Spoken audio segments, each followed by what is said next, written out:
दर्पण में अपनी पूंछ को देखकर मारुति अति प्रसन्न हो जाते हैं। उसी उत्साह में अब वो पूंछ को आदेश देना प्रारंभ करते हैं, किंतु पूंछ मारुति के कहे कार्य नहीं करती। वो तो उनके आदेश से विपरीत ही बर्ताव करके वस्तुओं को तोड़ देती है एवं कक्ष की भी दशा खराब कर देती है। ये देख मारुति अत्यंत चिंतित हो उठते हैं। इस ओर वाली सुग्रीव पे क्रोधित होता है और सुग्रीव को समझाने का प्रयास करता है कि मायावी मरकट यानी मारुति उनके परिवार के लिए घातक हो सकता है। मारुति पूंछ के विपरीत बर्ताव से सो नहीं पाते और माँ से लोरी सुनने का आग्रह करते हैं। माता अंजना से लोरी सुनते ही मारुति निद्रावस्था में चले जाते हैं और माँ के आंचल में सोए नन्हे निर्दोष मारुति को देख वृक्षासुर उनको भक्षण बनाने के मनोभाव को लोरी गाकर व्यक्त करता है। सजा केसरी नंदन, मेरे आनंद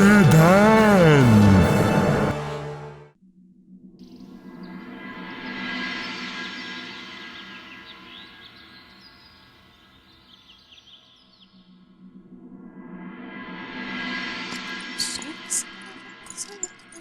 माँ, माँ,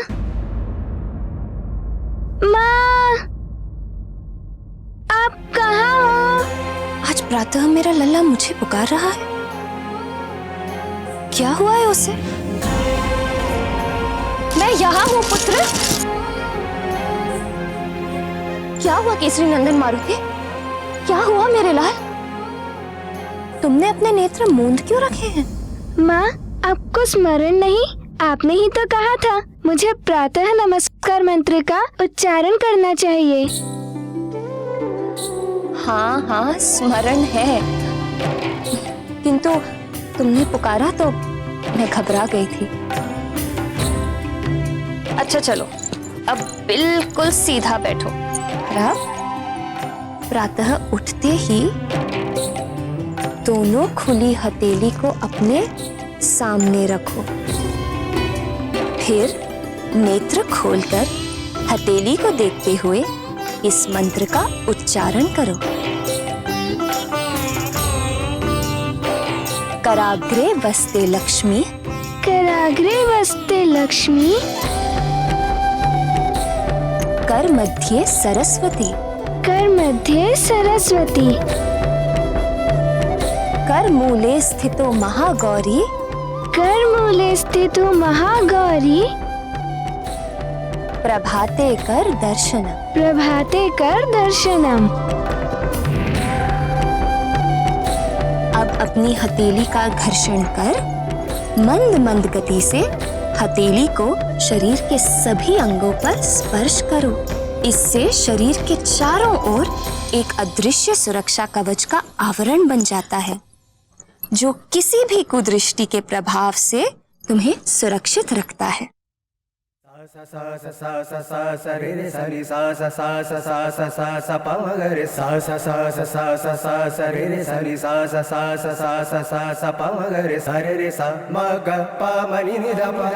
अरे रे नहीं नहीं, ऐसे नहीं।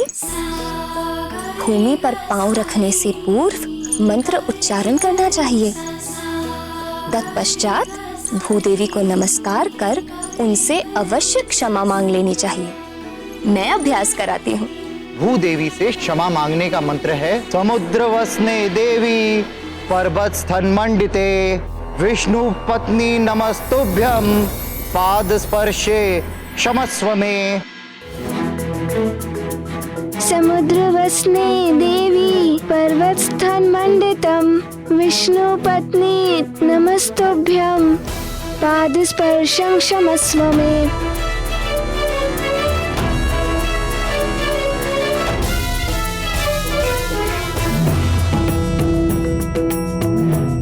पुत्र, तुम्हें इस मंत्र का ज्ञान कहाँ से प्राप्त हुआ?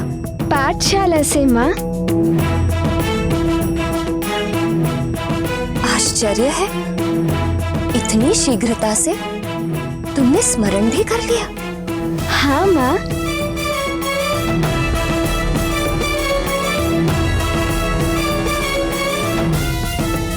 बाल्यावस्था में जीव का चरित्र गीली मिट्टी के समान होता है। तो संस्कारों की विधि से उस गीली मिट्टी को कोई भी आकार दे सकता है।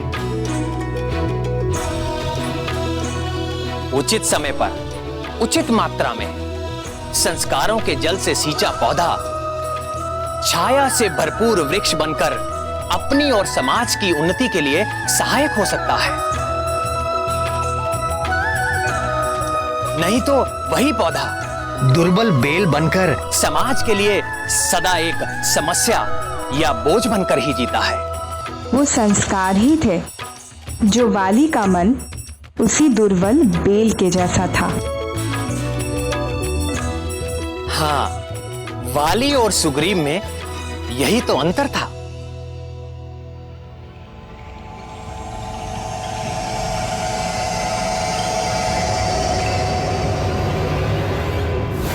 जब सुग्रीव को इस धरती के सबसे शक्तिशाली योद्धा का सहयोग मिलेगा तो तुम्हारी हार होकर रहेगी। तुमसे भी शक्तिशाली योद्धा शीघ्र ही जन्म लेने वाला है। सुमेरु के शासक वानर राज केसरी का होने वाला पुत्र। महर्षि नारद जी की बात कहीं सत्य ना हो जाए। सुग्रीव का मेरे प्रति बदलता व्यवहार कुछ ठीक नहीं लगता। ये सब मायावी मरकट के कारण। आहा, बड़ा शिकार स्वयं चलकर पास आ रहा है।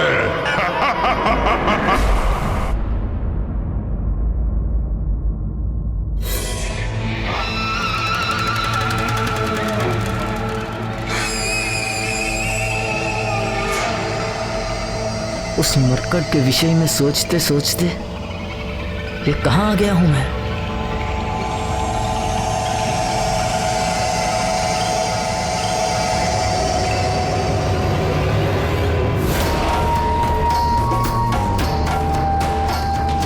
अरे ये फल अपने आप कैसे आगे बढ़ रहा है।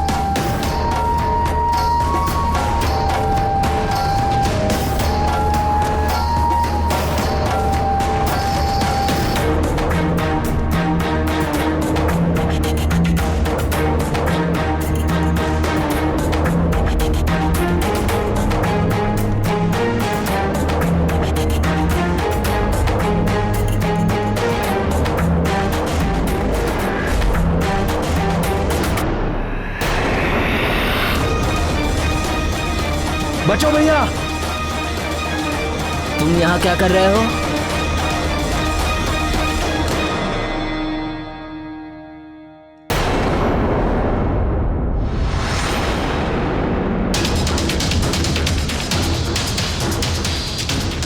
मेरे वन में आकर अब कहां भाग पाओगे तुम।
दो बड़े हार छूट गए। कहाँ छुपा दिया पाठशाला के वानरों को?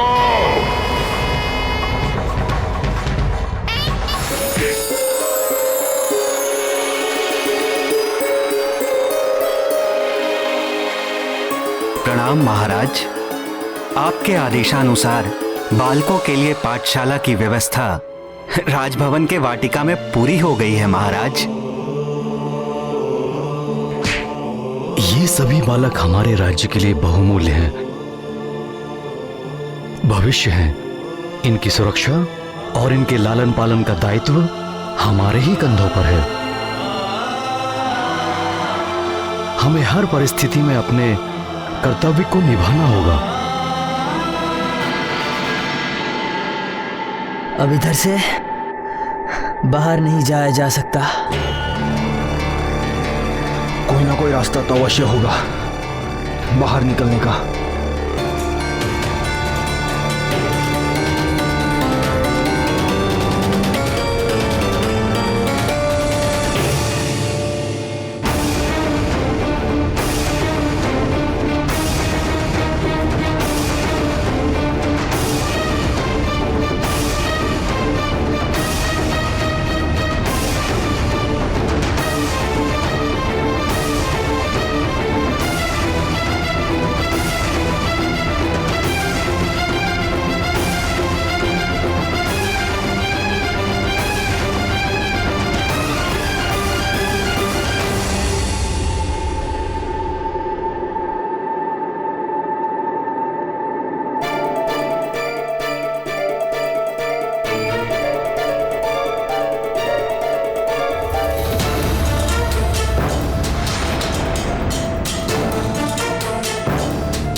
दूर रहो मुझसे, मैं तुम्हारी सहायता नहीं चाहता।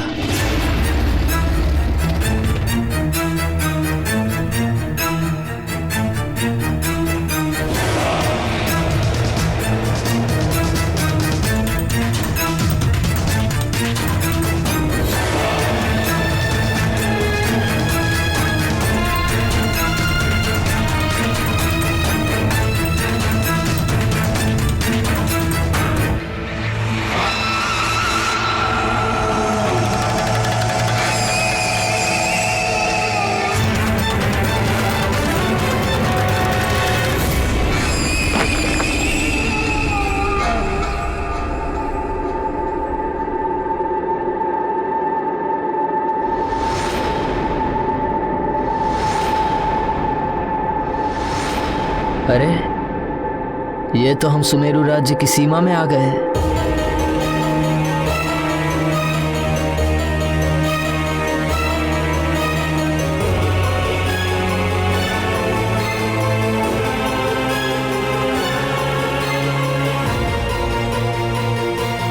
वृक्षासुर अत्यंत ही भयंकर और क्रूर राक्षस है, जो अपनी सीमा के भीतर आए मनुष्यों और अन्य प्राणियों की परछाई को पकड़कर जीवित ही चबा डालता है वो दानव।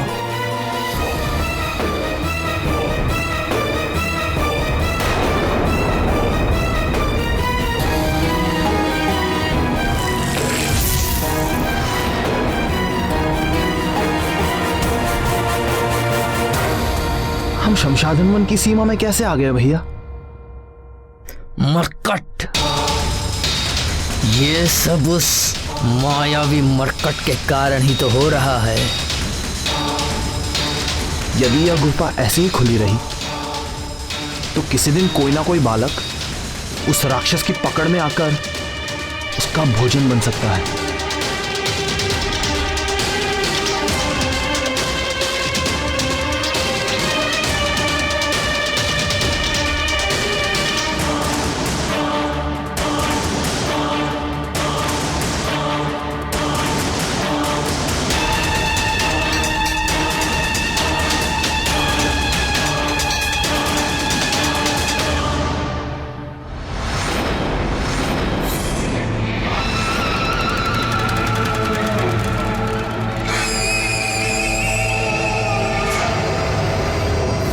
वाह सुग्रीव, तुमने अनजाने में सही एक सुझाव दिया है।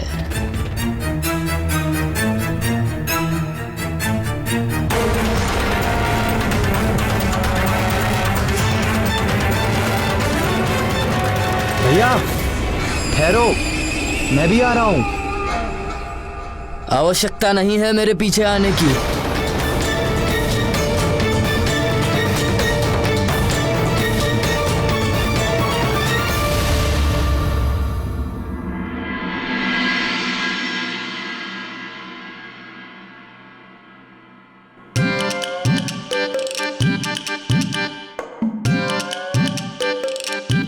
अब देखना, माँ मारुति के नेत्र में अंजन लगाएंगी।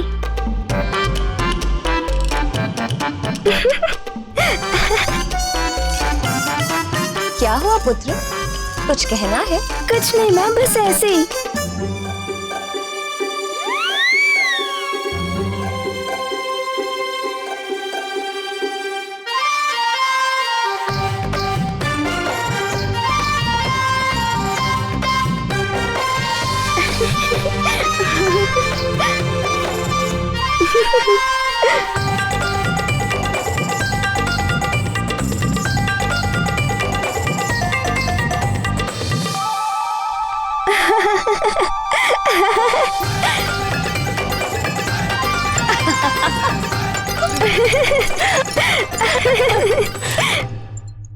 माँ,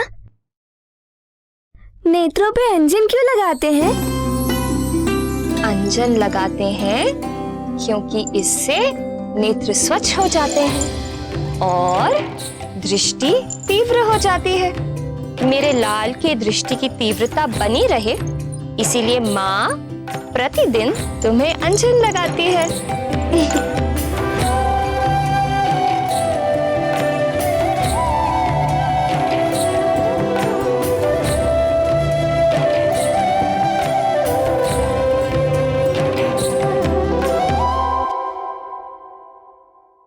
कान के पीछे तो नेत्र नहीं होते, तो वहाँ अंजन क्यों लगाते हैं माँ? ताकि तुम्हें किसी की कुदृष्टि ना लगे। हाँ, तो क्या कुदृष्टि वाले की माँ भी उसे अंजन लगाती होंगी?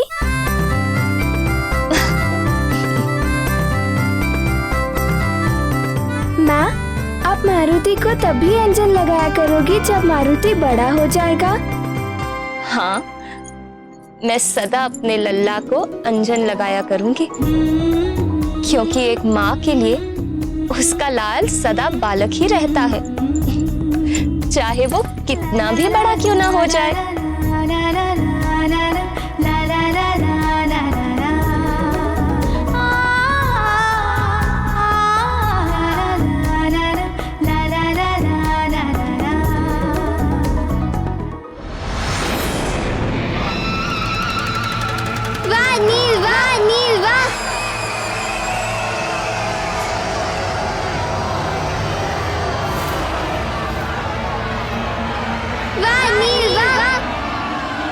आज का दिवस मेरे लिए अवश्य शुभ होगा।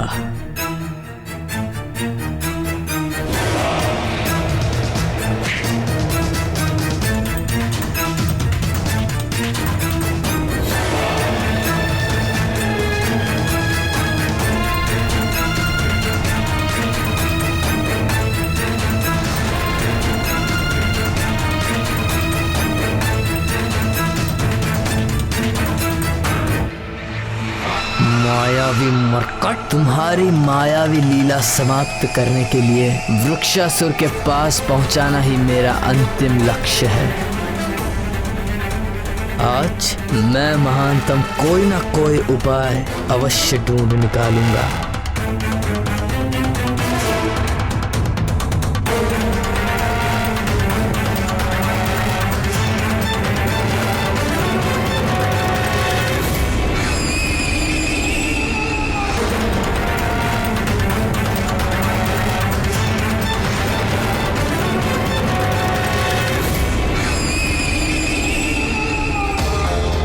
इस मायावी मरकट की लीला समाप्त करने की योजना कैसे बनाऊं?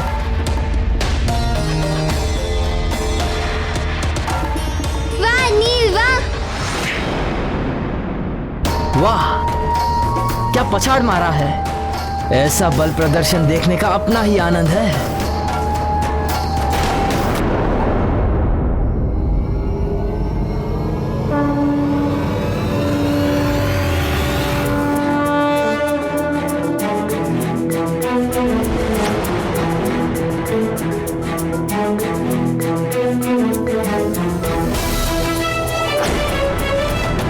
आनंद आ रहा है ना? चलो आगे चलकर देखते हैं। चलो मेरे साथ। हाँ। चलो।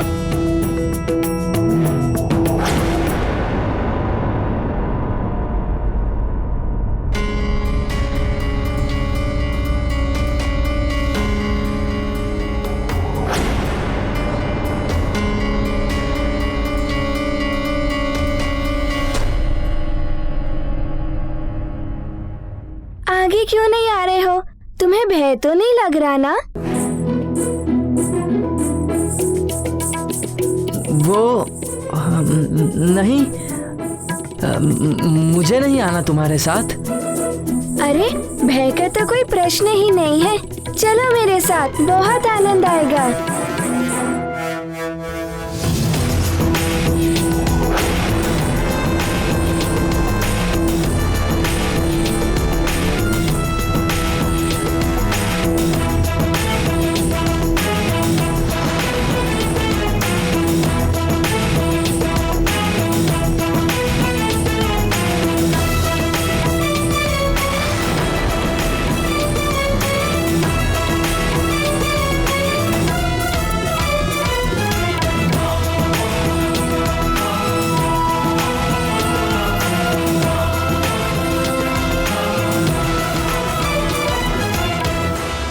जो वाली नित्य ही मारुति से पीछा छुड़ाना चाहता था, उसे मारुति का हाथ पकड़कर चलना पड़ा। यही तो आकर्षण का नियम है। हमारे विचार के कारण ही तो दूसरे मनुष्य हमारी ओर आकर्षित होते हैं। वाली दुष्ट विचार से ही सही, पर हर पल मारुति को याद तो कर ही रहा था। इसलिए वाली को मारुति का ही साथ मिलना था। वाह नील वाह! वाह नील वाह!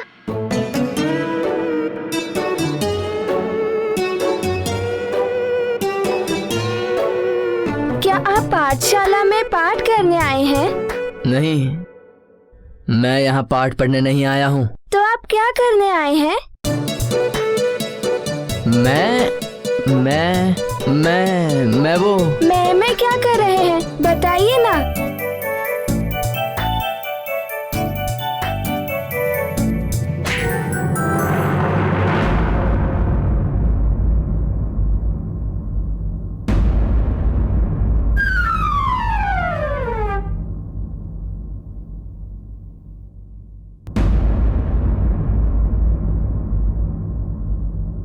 क्या तुम एक ही हो? तुम मेरी पटकनी सह सकते हो, और मुझे लगता है यहाँ पर सिर्फ तुम ही हो जो सबको पटकनी दे सकते हो, और यहाँ पर किसी में दम ही नहीं है।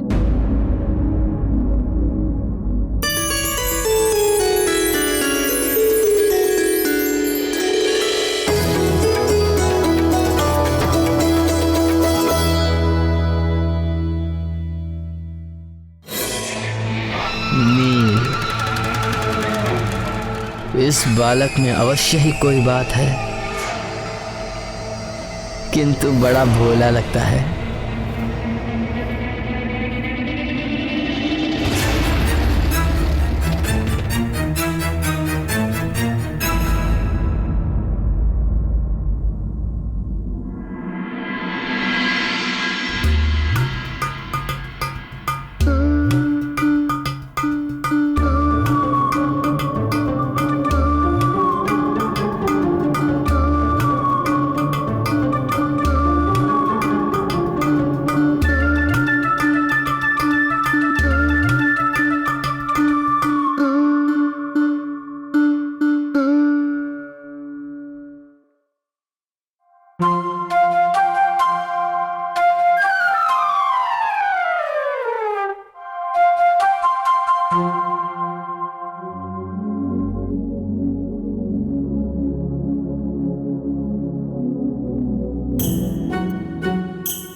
देख रहे हो इनकी पूछ इनकी कितनी बात मानती है, उनका कितना ध्यान रखती है।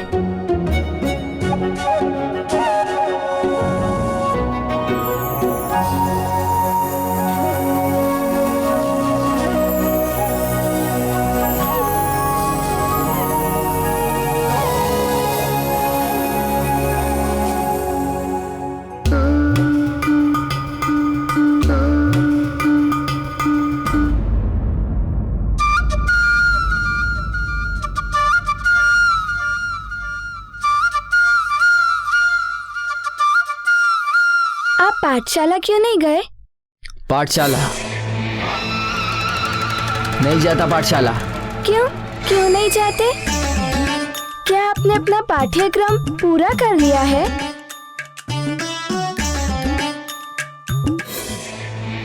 यही उचित अवसर है, क्यों ना अभी ही इसे वृक्षासुर तक पहुंचा दूं। हाथ तो इसने मेरा पकड़ ही रखा है।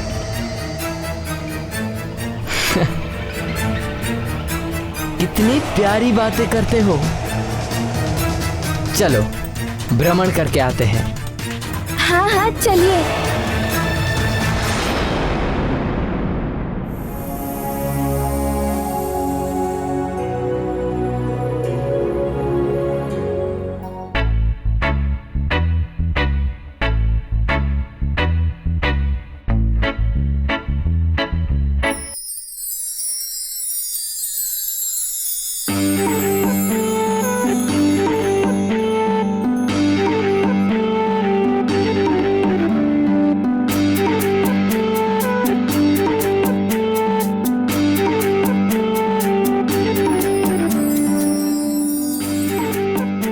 जितने पुष्प तोड़ने हैं तोड़ लो।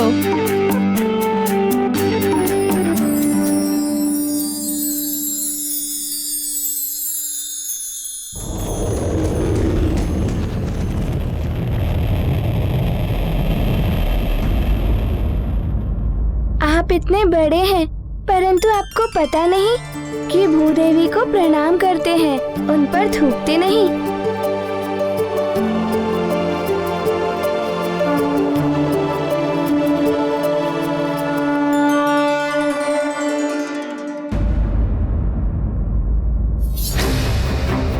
यदि किसी ने मुझे इस मायावी मरकट के साथ देख लिया तो संकट आ जाएगी। तत्क्षण यहां से निकल लेना ही उचित रहेगा।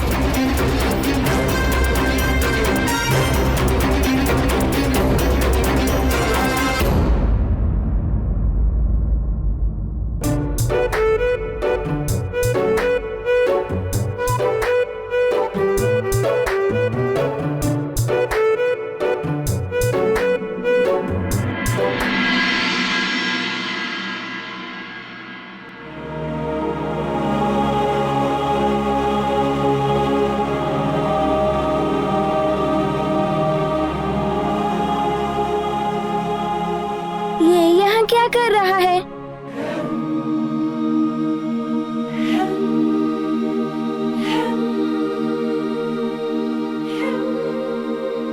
तुम ये क्या कर रहे हो?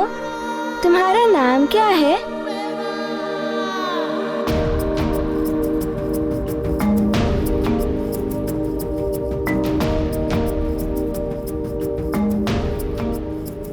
मैं नल हूँ। मैंने इस शिला पे अपनी मनोकामनाएं लिखी हैं, जिसे मैं ईश्वर के पास भेज रहा हूँ। समझ गए? पर तुम्हारा नाम क्या है? मेरा नाम मारुति है। किंतु तुम ये बताओ कि इस शिला पर अपनी मनोकामना लिखकर इस पानी में बहाने से क्या होता है? इससे हमारी मनोकामनाएं अवश्य पूर्ण होती है। किंतु ये शिला ईश्वर तक पहुँचती कैसे है? ये भी नहीं जानते? बड़े भोले हो तुम। ये शिला झील से तैरते हुए नदी में जा मिलेगी और फिर नदी से सागर में।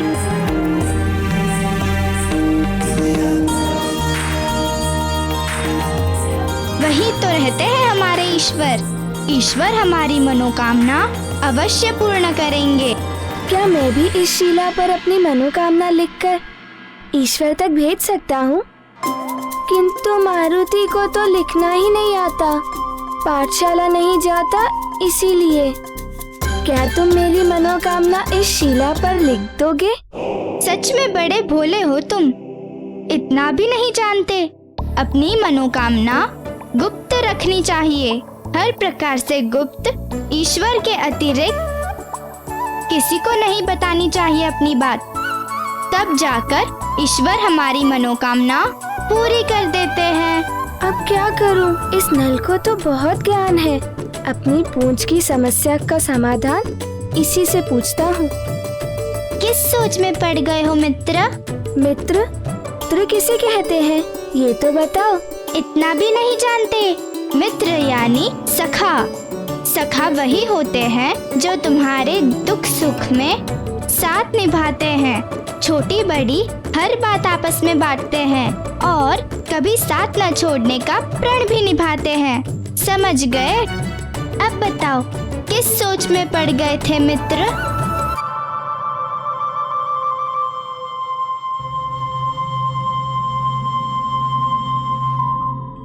स्मरण रहे मित्र, तुम मेरी व्यथा किसी को बताना मत। नहीं मित्र। तुम बताओगे तो नहीं ना? नहीं मित्र। मेरी पूंछ मेरी बात नहीं मानती। बस इतनी छोटी सी बात, दूध पिलाते हो अपनी पूंछ को? ये कैसे संभव है? पूंछ दूध कैसे पी सकती है? मुझे पुनः अपनी बात दोहरानी पड़ेगी। तुम इतनी छोटी सी बात नहीं समझते। अपनी पूंछ को शक्तिशाली बनाने के लिए हमें ही दूध पीना पड़ता है। तुम जितना दूध पियोगे उतनी ही तुम्हारी पूंछ शक्तिशाली बनेगी। समझ गए? पहले दूध,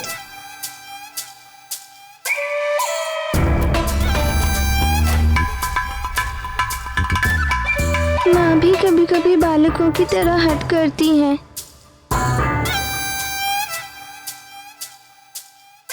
अरे रे, पूरा पियो। अब पुनः किस सोच में पड़ गए मित्र?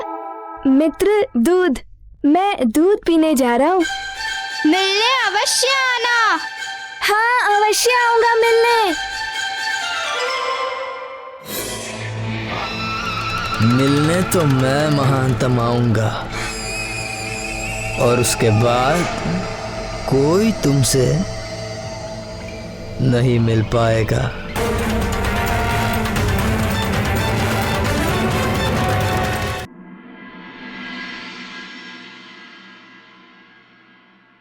माँ, माँ। हाँ पुत्र। माँ, मुझे दूध पीना है।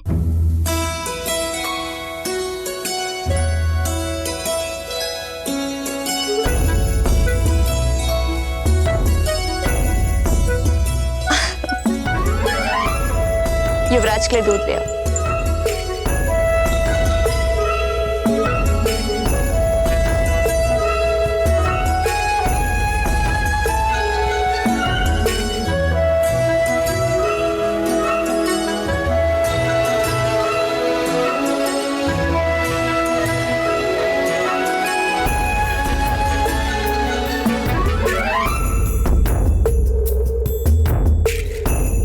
माँ, मुझे और दूध चाहिए।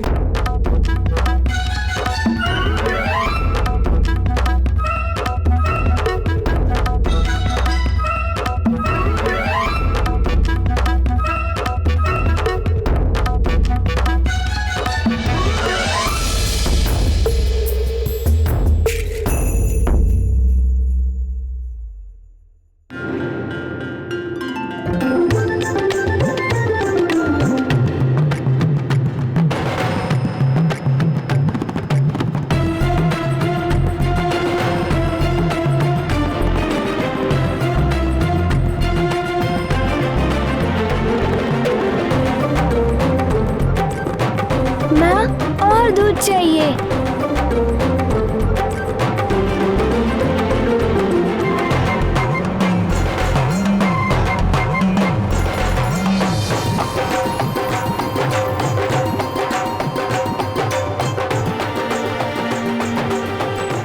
धैर्य रखो पुत्र, दूध मंगवाया है।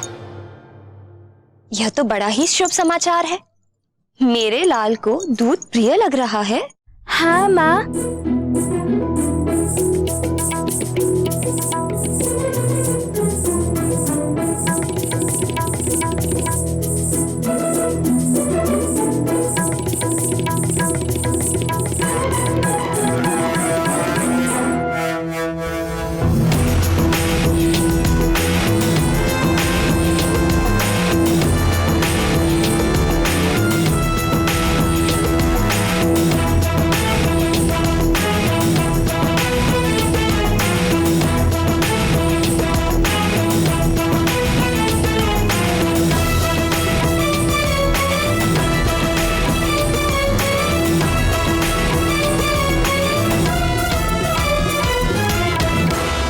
माँ, मुझे और दूध चाहिए।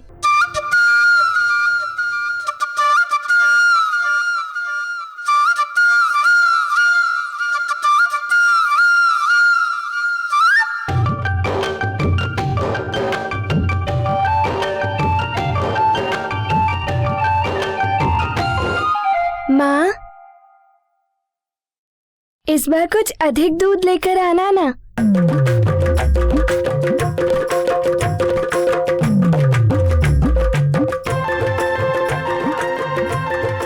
और चाहिए ना?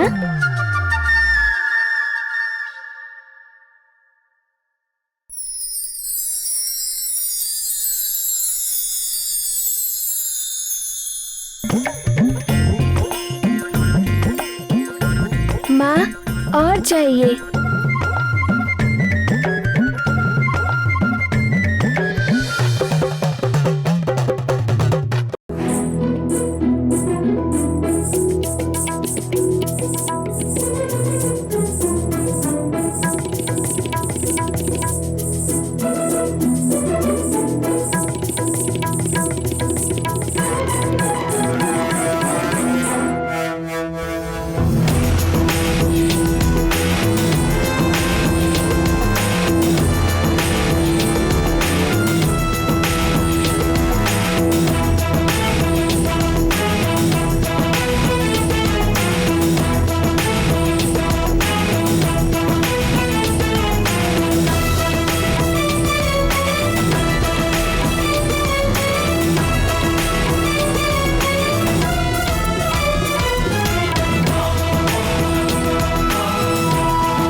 माँ, और चाहिए।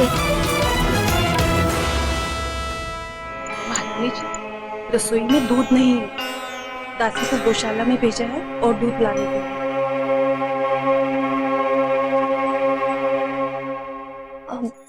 मारुति पुत्र, धैर्य रखो, गौशाला से दूध मंगवाया है। माँ, कोई बात नहीं, दोपहर को थोड़ा अधिक दूध मंगवा लेना। मेरा मन अभी तक भरा नहीं है।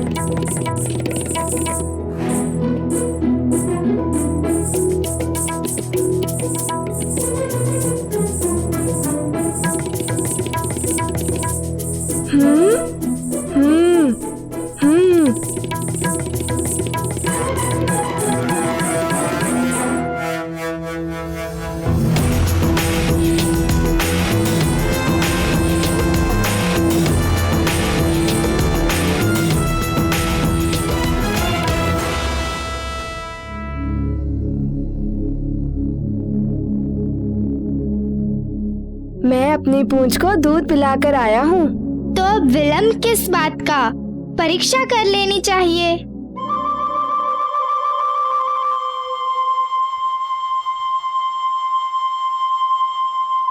ये देखो।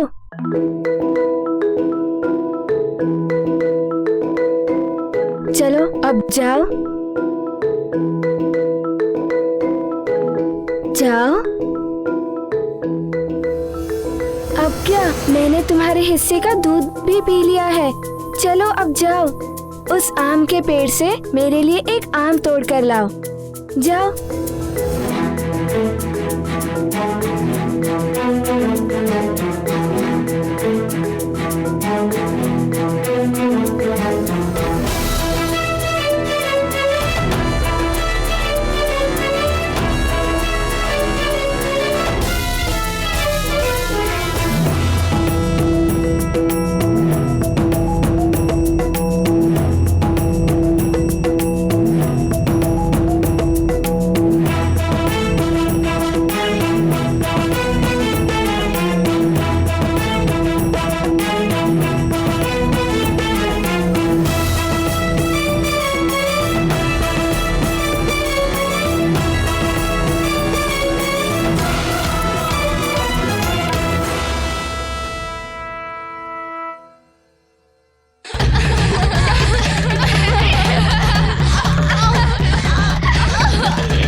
दर्पण में अपनी पूंछ को देखकर मारुति अति प्रसन्न हो जाते हैं। उसी उत्साह में अब वो पूंछ को आदेश देना प्रारंभ करते हैं, किंतु पूंछ मारुति के कहे कार्य नहीं करती। वो तो उनके आदेश से विपरीत ही बर्ताव करके वस्तुओं को तोड़ देती है एवं कक्ष की भी दशा खराब कर देती है। ये देख मारुति अत्यंत चिंतित हो उठते हैं। इस ओर वाली सुग्रीव पे क्रोधित होता है और सुग्रीव को समझाने का प्रयास करता है कि मायावी मरकट यानी मारुति उनके परिवार के लिए घातक हो सकता है। मारुति पूंछ के विपरीत बर्ताव से सो नहीं पाते और माँ से लोरी सुनने का आग्रह करते हैं। माता अंजना से लोरी सुनते ही मारुति निद्रावस्था में चले जाते हैं और माँ के आंचल में सोए नन्हे निर्दोष मारुति को देख वृक्षासुर उनको भक्षण बनाने के मनोभाव को लोरी गाकर व्यक्त करता है। सजा केसरी नंदन, मेरे आनंद धन।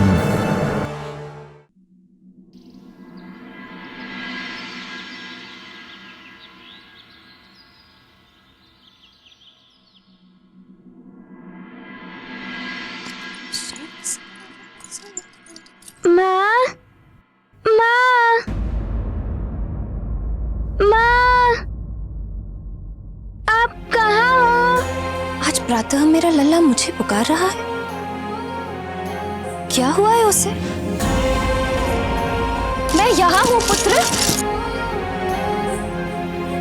क्या हुआ केसरी नंदन मारुति?